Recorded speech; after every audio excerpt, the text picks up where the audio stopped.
हाम्रो घरमा भात खानै आउनुहुन्छ टेन्सन नलिनुहोस् तर हामीलाई बिर्सिनु भएन भोलि बिर्सिनु हुन्न भयो भनेर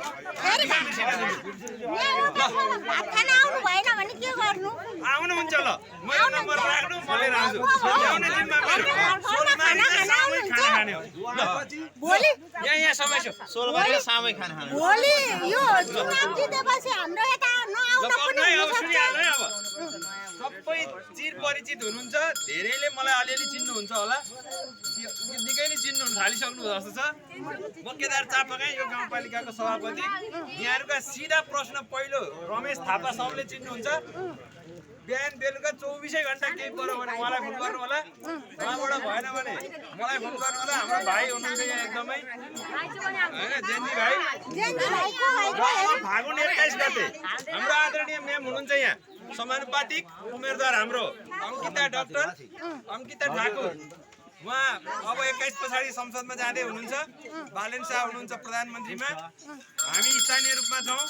जे यहाँका रहेका समस्या छन् हामी समाधान गर्छौं भनेरै आएका हौं गर्नै पर्छ अहिले नगरे कसले गर्ने गर्छौं हैन गर्नु पर्छ हामी गर्छौं भन्ने धेरै आए तर अहिले अब आएको पार्टी बन्नै पर्यो अब धेरै 2 मिनेटमा आफ्नो कुरा यहाँको समस्या राख्नुहुन्छ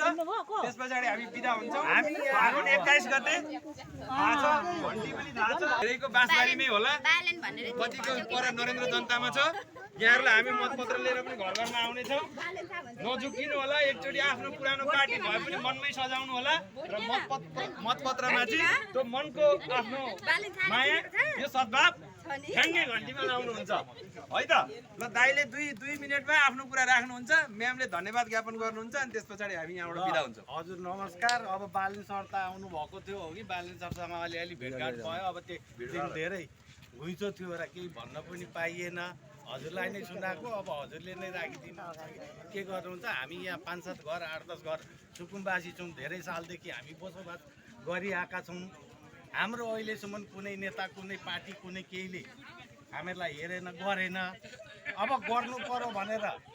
तपाईहरुलाई नै जिम्मा दिन खोजेका छौँ र गरिदिनु पनि पर्यो हाम्रा बाउबाजे पनि हिँडिसके हामी पनि सकिने बेला भयो कुनै पार्टीले हामीहरूलाई हेरेन अब तपाईहरुले नै हेर्नुहुन्छ भनेर तपाईहरुको ठुलो आश छ र भरे गर्दाखेरि हुन्छ गरिदिनु पर्यो हामी पनि समर्पण